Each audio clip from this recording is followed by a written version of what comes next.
I've been hearing a lot of Christians talk about generational curses and how they affect multiple generations. However, there is a bit of a problem with this concept. You see, the exact phrase, generational curse, does not appear in the Bible. While Old Testament passages mention God visiting the iniquities of fathers on children to the third or fourth generation, the Bible teaches that each person is responsible for their own sin.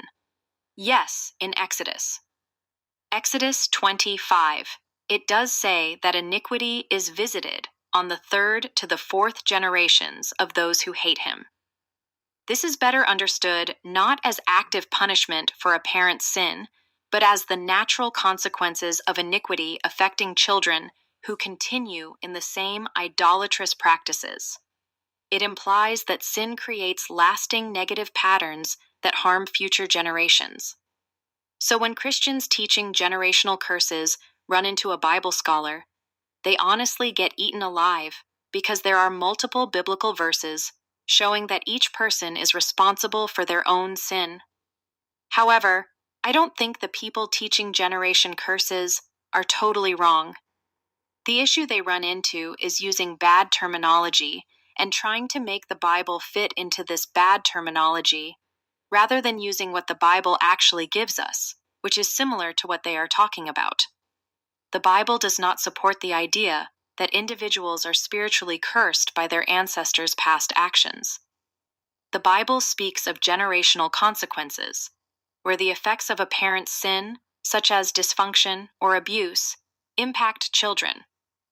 Generational consequences are the lasting effects, behaviors, and patterns, such as addiction, abuse, poverty, or emotional, financial, and spiritual habits, passed down from ancestors to descendants.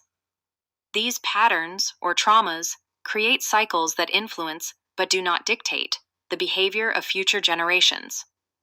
Then they could also use a term called intergenerational transmission, which is the process by which traits, behaviors, values, and traumas are passed down from parents to offspring through genetic, environmental, and cultural mechanisms.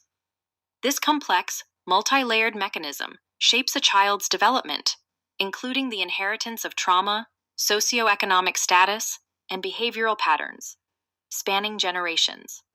Let's talk about the mechanisms of transmission. Information is passed through genetic inheritance, DNA, cultural transmission, values, norms, and environmental influences, behavioral modeling, early life stress. Trauma and stress.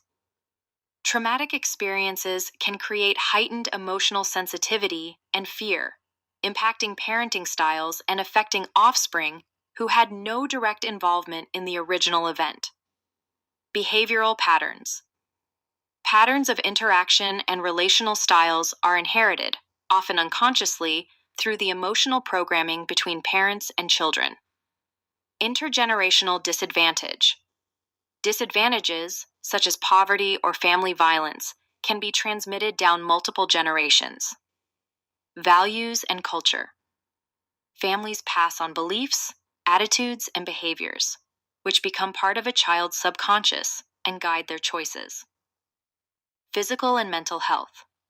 Chronic issues like poverty, violence, or mental health disorders can be carried over from one generation to the next. Attachment styles.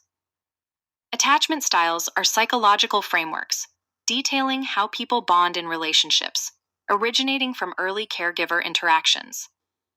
The four main types are secure, anxious, preoccupied, dismissive avoidant, and fearful avoidant, disorganized, influencing adult intimacy, communication, and conflict resolution.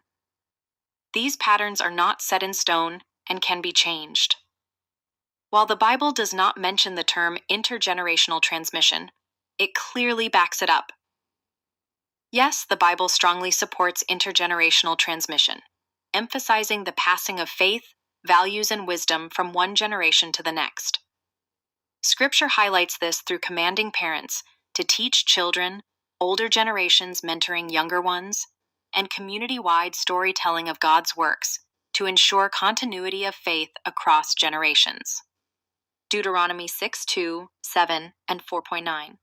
Command that parents diligently teach children and grandchildren about God's laws, discussing them constantly. At home, Psalm 78 explains the responsibility to tell future generations about God's works and power so they put their confidence in God. Psalm 145:4 states, "One generation shall commend your works to another," emphasizing a shared, ongoing responsibility of generational discipleship. Parents are viewed as the first and most influential teachers of faith. Proverbs 22:6 advises, "Train up a child in the way he should go, and when he is old, he will not depart from it." This proverb suggests that early and consistent instruction in the ways of the Lord can have a lasting impact on a child's spiritual journey. I think the people talking about sin being passed from one generation to another should use the terms intergenerational transmission or generational consequences rather than generational curses. Both of these concepts are strongly supported within the Bible and are extremely close to the concept of generational curses without contradicting the Bible. Better yet, you will not have to worry about biblical scholars taking you to the woodshed.